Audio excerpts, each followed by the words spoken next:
Hola, muy buenas tardes amigos, ¿cómo estáis? Hola, buenas tardes amigos, ¿cómo estáis? J'espère que vous allez bien. L'expatrié est de retour sur YouTube. Et là on va faire quelques petites courses dans un supermarché asiatique. On est dans le centre de Valence. La gare ferroviaire est juste là. Et là c'est une petite habitude que j'aime bien à Valence. Faire quelques courses dans ce supermarché hyper Asia. C'est assez sympa. Donc hasta ahora.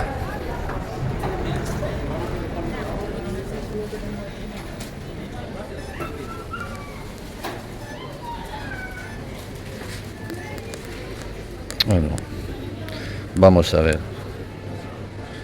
Alors, gyoza.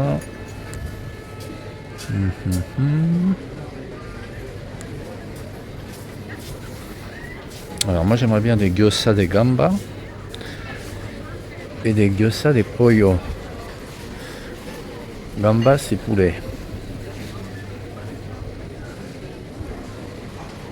Ouais, le supermarché est vraiment très sympathique. Il y a un petit peu de tout. Et on vient surtout ici chercher de la nourriture. Et regardez, ils font du très bon kimchi. Je sais pas si vous aimez la nourriture coréenne. En dehors de celle de l'espagnol, bien sûr. Et le kimchi, moi j'aime énormément. Alors, qu'est-ce qu'on va prendre? Un qui est bien fermenté. Tac. Hasta ahora, chicos.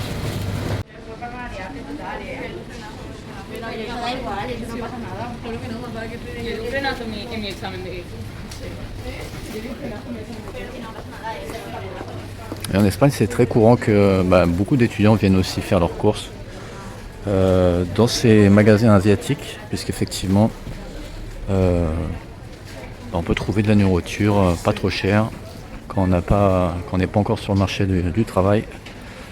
C'est assez pratique. Et il y a de nombreux produits vraiment divers et variés, ce qui fait que on peut s'en sortir en tant qu'étudiant. Alors ça c'est assez sympa aussi. Petite liqueur fruitée. Vamos a ver, chicos. Hasta ahora.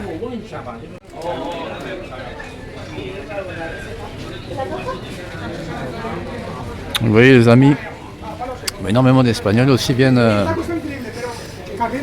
se fourguer en nourriture asiatique. Et c'est vrai que c'est de plus en plus populaire, notamment avec les fameux dramas qu'il y a sur Netflix. Moi je suis pas très fan, mais c'est vrai que c'est une mode. Et puis ça permet aussi de manger sans se ruiner en Espagne, quand on n'a pas forcément le budget pour finir les fins de mois. Ça peut être comme en France, hein. Mais moi je trouve ça très bien, parce que la cuisine asiatique en général, elle est quand même, si on la cuisine un petit peu avec quelques sauces, on peut vraiment se faire des très très bonnes choses. Et donc à Valence, on a plein de boutiques comme ça. Enfin, plein, il y en a quelques-unes. Et donc voilà, moi je suis en train de chercher mes gyoza. A ver donde están los gyoza. Je vais pas prendre un paquet de 50 non plus. Vamos a ver, chicos.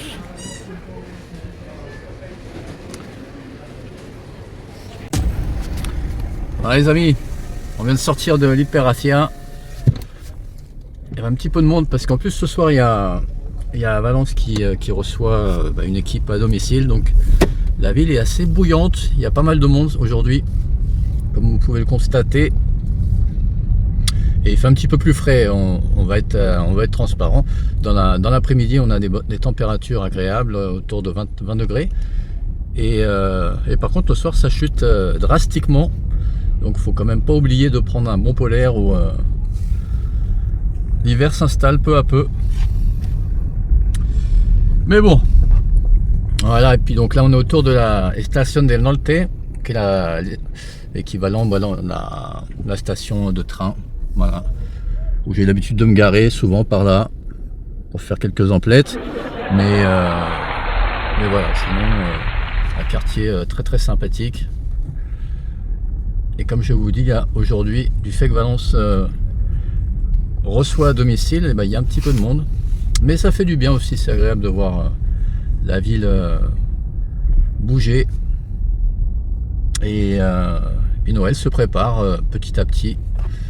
On n'est encore que le 21 novembre, mais j'ai vu quelques décorations, je vous en montrerai peut-être un peu plus tard dans la vidéo.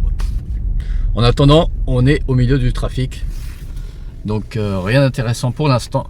Donc je vous dis hasta ahora. Vous voyez, là on est dans le centre de Valence, vraiment le centre. Plein de petites ruelles, pas très loin du quartier du Carmen. Donc on ira faire un tour dans les prochaines vidéos. Et je peux vous dire que il y a de l'ambiance, hein, même en hiver. Donc dans les prochains jours, je vous ferai une petite vidéo pour vous montrer les quartiers animés de Valence, même en hiver. Donc restez bien abonnés à la chaîne, surtout. Et le contenu va revenir du moins.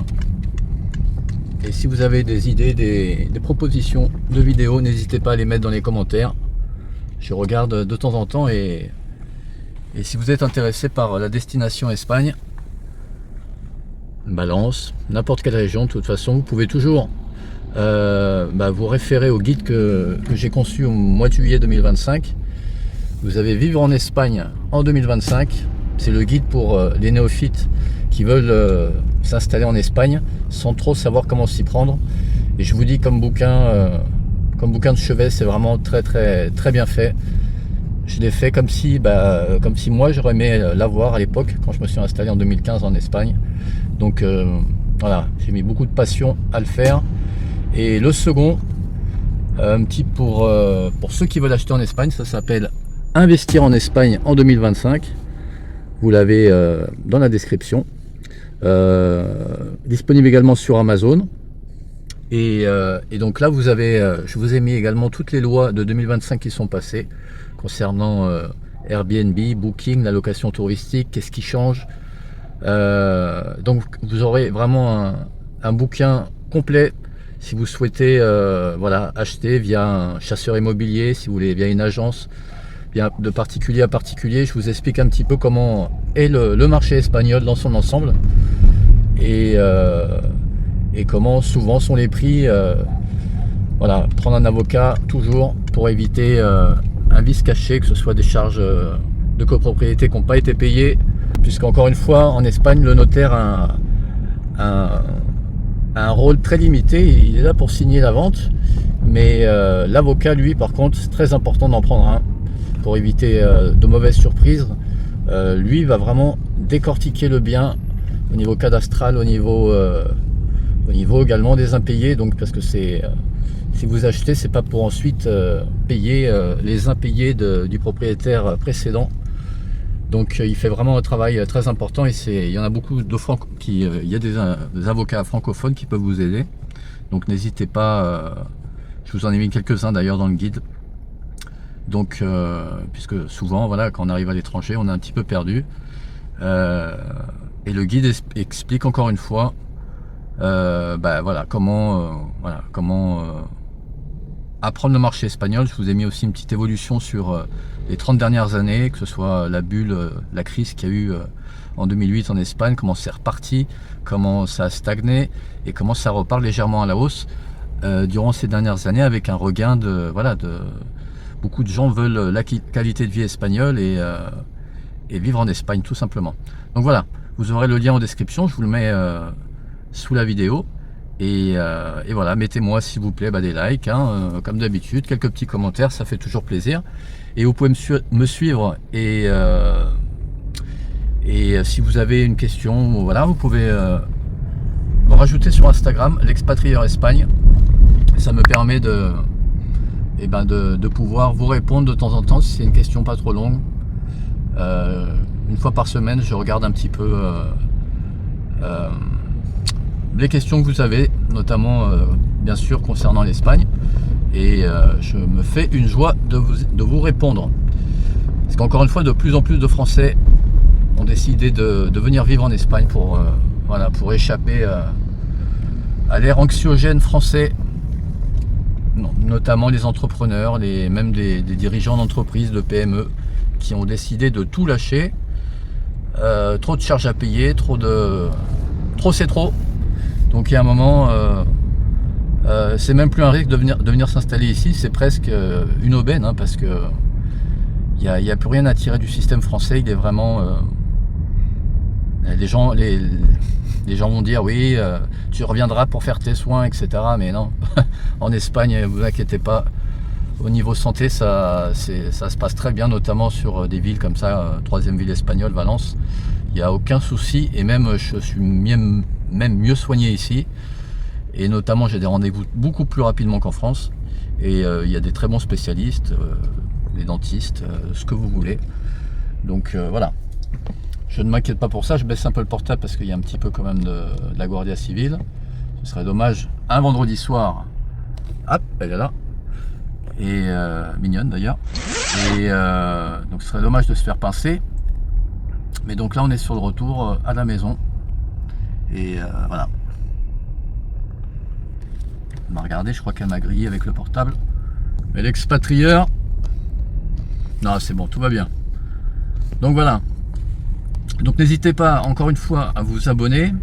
Et là, même si on est en hiver, je vais vous faire des belles vidéos avec des thèmes un peu surprises. Vous verrez, donc restez abonnés à la chaîne. Et je vous dis à très bientôt. Voilà, on se retrouve toujours dans la voiture. Là, c'est un petit peu bouché ce soir, mais je voulais vous montrer un petit peu quelques décorations de Noël qui viennent petit à petit s'installer dans la belle ville valencienne.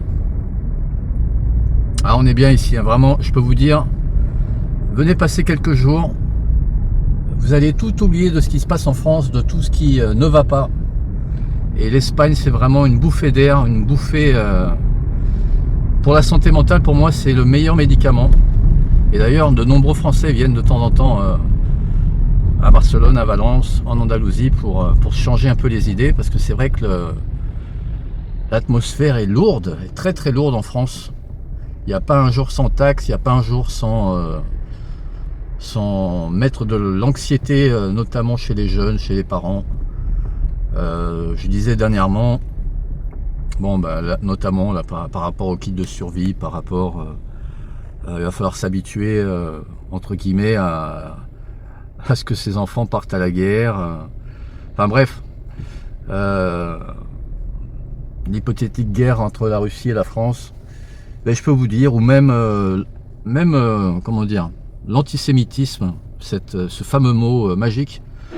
Ce qui est bien en Espagne, c'est que vous l'entendez, je ne l'ai jamais entendu en 10 ans, vous n'allez pas me croire, mais sur aucun média espagnol, le mot antisémite, ça n'existe pas dans le champ lexical espagnol. Bien sûr que ça doit être usé, ça existe, mais on ne l'entend pas. Et donc c'est vrai que bah, quand vous êtes en hiver chez vous et que voilà, vous allumez la télé, en France notamment, et ben vous avez ce mot-là tout le temps, et ça devient assez pénible quand même à longueur de temps. Et je peux vous dire que les Français, hein, notamment la France, c'est loin d'être un pays raciste. On n'est vraiment pas du tout un pays raciste même. On essaie de nous monter les uns contre les autres. Je ne sais pas s'ils y arriveront à terme, mais moi j'ai été dans des pays racistes et je peux vous dire que la France n'est pas du tout un pays raciste. Et donc voilà, quand vous venez en Espagne, il n'y a plus du tout ce genre de débat télévisé, voire même des programmes faites entrer l'accusé, les gendarmes viennent vous contrôler, les gendarmes contrôlent les honnêtes personnes, et par contre comment dire, bah, la racaille, toutes les personnes qui font pas les choses bien, bah eux, voilà, même dans les titres de journaux, excusez-moi, je vous dis un peu à chaud, mais quand vous êtes ici, vraiment, ça fait quand même une bulle d'oxygène. Vous mettez tout ça derrière et vous vivez votre vie tranquillement. Et encore une fois, voilà, c'est même plus sortir de votre zone de confort, puisque c'est une zone d'inconfort, la France, je pense, en ce moment, enfin même depuis un certain temps. Ils veulent taxer vos chiottes, ils veulent taxer vos douches, ça devient... c'est vraiment c'est un asile psychiatrique, hein, ce pays. Hein. C'est innommable tout ça. Mais voilà, l'Espagne, c'est vraiment le meilleur antidépresseur. N'allez pas vous prendre des antidépresseurs. venez en Espagne et venez voilà, vous faire du bien, prendre un petit peu de soleil et aller boire quelques bières et vous verrez, ça ira tout de suite mieux. Et puis les Espagnols sont réputés très ouverts. Si vous venez pas avec, encore une fois, si vous venez sans faire le coq, vous pourrez être accueilli franchement très très bien. Et, mais il faut aussi mettre du sien. J'en avais fait part dans une précédente vidéo qui s'appelait l'Espagne de la rue, quelque chose comme ça. Vous pouvez la consulter. C'est une très bonne vidéo parce que c'est ce qui m'avait fait aimer l'Espagne quand j'ai fait mon Erasmus il y a très longtemps, il y a plusieurs années déjà, mais en Espagne bien sûr. Et voilà, les Espagnols aiment bien vivre dans la rue, aiment bien sociabiliser, même avec des étrangers de temps en temps. Hein, c'est à condition de pouvoir de savoir l'espagnol ou l'anglais. Mais c'est une vie vraiment très sympa l'Espagne. Voilà. Après, moi je peux vous comprendre. Hein, il y a des gens qui sont pas forcément, qui bloquent pas sur la destination Espagne. Il y en a qui veulent partir, je sais pas, en Roumanie, en Hongrie. Il y a de nombreux autres pays européens. Moi c'est vrai que mon préféré c'est l'Espagne, c'est un coup de cœur, c'est une histoire d'amour depuis très longtemps, donc moi je ne changerai pas de cheval pour l'instant, je reste ici et voilà. Donc n'hésitez pas encore une fois à me rajouter sur Instagram, l'expatrieur Espagne, si vous voulez voilà, vous mettre en contact avec moi, si vous êtes sur Valence, si vous êtes à Barcelone, si vous voulez que je vous fasse une petite interview, à savoir comment est votre nouvelle vie, en Espagne, n'hésitez pas à me contacter sur l'expatrieur Espagne sur Instagram. Voilà. Et puis restez bien sur YouTube, puisqu'encore une fois, les vidéos vont reprendre. Là, j'avais des choses importantes à faire. Et c'est vrai, quand j'ai des projets comme ça, je me mets un peu en retrait. Mais je me dis que c'est pas plus mal, parce que si je vous mettais des vidéos tous les jours, ce serait pas forcément de la qualité. Et puis en plus, voilà, moi je fais des vidéos quand j'ai envie de les faire. Je suis pas Inoxtag hein, ni GMK. Je fais ça vraiment de manière sporadique et pour le plaisir. Donc voilà, on va passer près du Nou Mestalla, où le match, je crois que c'est Valence, je sais même plus contre qui il joue, puisque je suis pas un grand fan de foot, mais on va passer à côté du stade. Donc si vous voulez voir à quoi ça ressemble, restez encore un petit peu. Voilà, Nou Mestalla, il est là. Et ce soir, effectivement, il y a un match là. C'est pour ça que c'est un petit peu bouché ce soir. Il y a pas mal de monde. Vous avez El Murciélago, la chauve-souris, emblème de Valence, comme vous le savez. L'effigie du stade. Voilà, on la voit bien là. Hop là. Et voilà, l'expatrieur est assez flexible avec le téléphone. Mais vous inquiétez pas, hein, je suis très prudent. Et j'ai l'habitude. On peut voir d'ailleurs qu'il y a déjà des gens qui sont en haut du stade. Donc le match devrait pas tarder, je crois que c'est sur les coups de 20h45. Et très sympa de venir à Valence voir un petit match de foot aussi, si vous aimez bien l'ambiance foot. Stade assez élevé, avec une très bonne ambiance. Et puis en plus, dès que vous sortez de ce stade, vous avez des quartiers très sympathiques où vous pouvez manger à bon prix et boire quelques bières pour rester dans l'ambiance. Et voilà. Et voilà. Donc je vais lâcher un peu le portable avant de me faire incarcérer. Mais on se retrouve très bientôt. Restez bien abonnés. Mettez un maximum de likes s'il vous plaît. C'est très important. Et je vous dis, prenez soin de vous en France. Et pensez à votre futur, à votre futur proche. C'est très important. Il faut sortir de votre zone d'inconfort. Hasta luego!